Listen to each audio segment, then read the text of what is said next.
Let's talk about downselling, because downselling is a great way for you to deal with show-stopping objections. But I also want you to be very careful with downselling.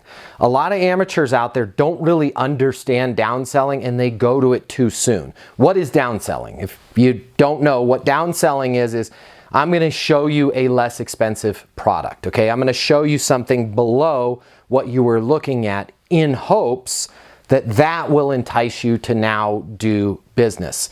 Let me give you a few things I want you to think about in terms of downselling. First off, the timing. I don't want you to present any downselling until you've firmly been rejected, okay? I also want you to present it before your prospect buys from a competitor. So there's a really tight window there of when it's appropriate to downsell.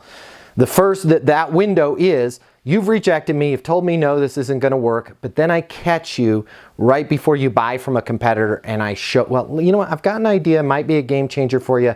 Let me show you our less expensive offering, right? So after rejection, but before they buy from a competitor, that's when you're going to downsell.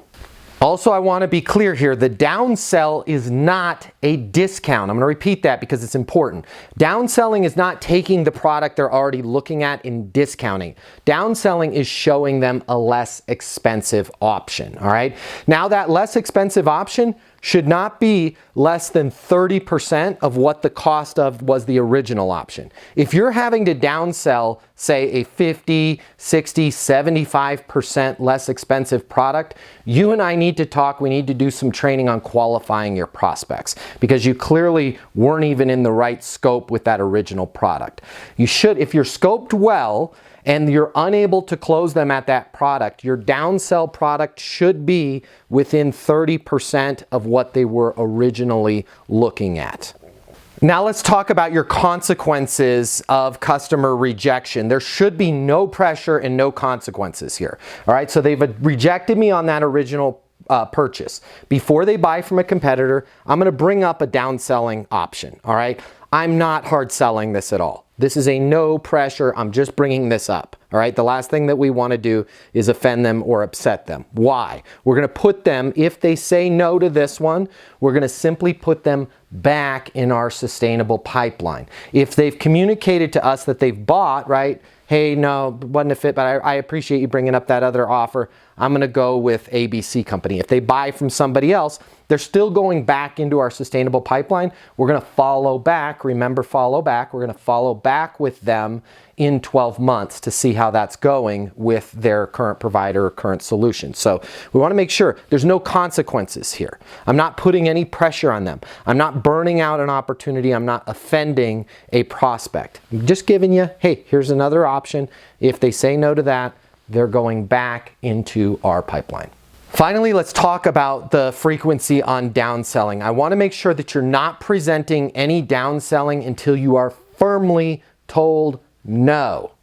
Until you are firmly told no. Do not start downselling as soon as you face the first little bit of adversity. So where we're going to implement this is after we're firmly told no, before they buy from a competitor, and before we do that, let me ask you a favor, right? When they're saying, well, I'm definitely going to go buy from the competitor, and we do the, you know, that sounds good. Make sure you have the perfect solution for you. If it's not with us, no problem with it being with them. Hey, let me ask you one favor. And then you go into that sequence of setting the bar really high for the competitor. That's where I want you to do downselling. Right before you ask for that favor, but after. That's the clear part here. After you've firmly been told no. Otherwise, you're just going to create this downward spiral of showing them less and less expensive products, and there's not going to be any value in that. The world of sales has completely changed. Today's customer has access to more information. Today's customer has more choices. The business world needs you. Studies have shown that 84% of salespeople fail to achieve their goals. The old sales training, well, it just doesn't work today. I'd like to teach you how to take the stress out of selling in a way that's meaningful to you and your customers and get you 7 times more business. I'll show you how the perfect sales process works. I'm gonna walk you through everything from prospecting to closing the deal. I'm gonna show you how to determine your prospects' wants and their needs so you can build value in your solutions. You will learn how to handle any objection or complaint. I'm gonna show you how to connect with your customer so it's easy for them to buy from you. I've taught the best companies in the world and thousands of people just like you how to hit their targets. Selling is complicated. I'll simplify it for you. There's more competition than ever before. I'm gonna show you how to be number one. All of a sudden, your career is gonna make perfect sense, even if you've never worked in sales or the corporate world before. And for the advanced sales professionals, I'm gonna show you how to take things to the next level. Easton University is a new, simple, step-by-step process that's effective in any industry, large or small. You are about to become a certified master sales consultant. I'm Matt Easton, and this is Easton University.